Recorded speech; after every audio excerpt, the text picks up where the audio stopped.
August 2023 నుంచి December 2023 వరకు అమలైన వివిధ సంక్షేమ పథకాలకు సంబంధించి ఏ కారణం చేతైనా లబ్ధి అందని 68,990 మంది అర్హులకు 97.76 కోట్లను సీఎం క్యాంపు కార్యాలయం నుంచి ముఖ్యమంత్రి వైఎస్ జగన్ బటన్ నొక్కి వారి ఖాతాలో జమ చేశారు. ఈ సందర్భంగా సీఎం వైఎస్ జగన్ మాట్లాడుతూ దేవుడి దయతో మరో మంచి కార్యక్రమం జరిగిందని, తన దగ్గర నుంచి మొదలు పెడితే కలెక్టర్లు అక్కడి నుంచి సచివాలయ స్థాయి వరకు ప్రతి ఒక్కరికి ఇదొక పెద్ద సంతృప్తినిచ్చే కార్యక్రమని, ఎవరికైనా ఎప్పుడైనా ఏ సమస్య వచ్చినా ప్రభుత్వం దాన్ని పరిష్కరించడం కోసం వాళ్ల తరపున మంచి సేవకుడిగా ఉందన్న భరోసా కల్పించే కార్యక్రమం ఇదని ఆయన అన్నారు. ఎవరైనా కూడా ఏ కారణం చేతైనా కూడా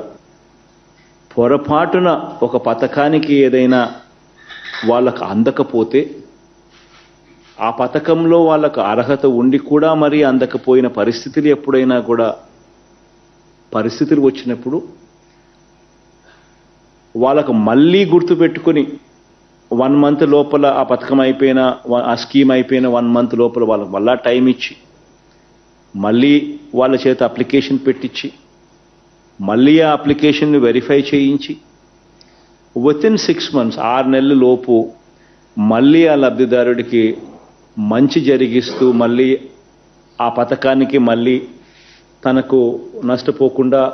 మళ్ళీ ఆ బెనిఫిట్ను ఆ లబ్ధిదారుడికి అందజేసే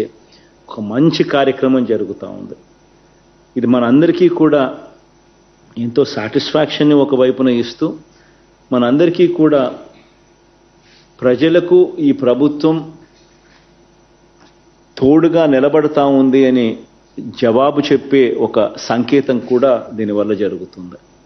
ఇన్ఫ్యాక్ట్ ఇందులో భాగంగా ఈరోజు ఈ పథకము ఎవ్రీ 6 monthsకి ఒకసారి ఖచ్చితంగా క్రమం తప్పకుండా జూన్ జూలైలో ఒకసారి, మళ్ళీ డిసెంబర్ జనవరి మాసాల్లో మరొకసారి, ఇలా 6 నెలలకు సంబంధించిన ఏమేమైతే స్కీమ్స్, ఏమేమైతే పథకాలు జరిగాయో ఆ పథకాల్లో ఎవరికైనా అర్హత ఉండి కూడా పొరపాటున ఏ కారణం చేతైనా కూడా ఒకవేళ తెలియక దరఖాస్తు ఒకవేళ చేసుకోకపోయి ఉండడం వల్ల కానీ, లేదా దరఖాస్తు చేసుకోవడంలో ఏదైనా పొరపాట్లు దొరలడం వల్ల కానీ, లేదా కావాల్సిన పత్రాలు ఒకవేళ ఇవ్వని పరిస్థితుల వల్ల కానివ్వండి, లేకపోతే ఆధార్తో మిస్మ్యాచ్ అయిపోయి bank account and Aadhaar mismatch అయిపోయి ఉన్న పరిస్థితుల వల్ల కానివ్వండి, ఇతర ఏ కారణాల వల్లైనా కూడా ఎవరికైనా కూడా ఆ బెనిఫిట్ గన, ఆ పథకం వల్ల ఆ బెనిఫిట్ గన ఆ 6 నెలల పీరియడ్లో రాని పరిస్థితి ఏదైనా ఉంటే వాళ్ళందరికీ కూడా ప్రతి 6 నెలలు జూన్ జూలైలో ఒకసారి, మళ్ళీ జూన్ జూలై నుంచి తర్వాత ఆగస్ట్ నుంచి డిసెంబర్ దాకా జరిగిన పథకాలకు సంబంధించి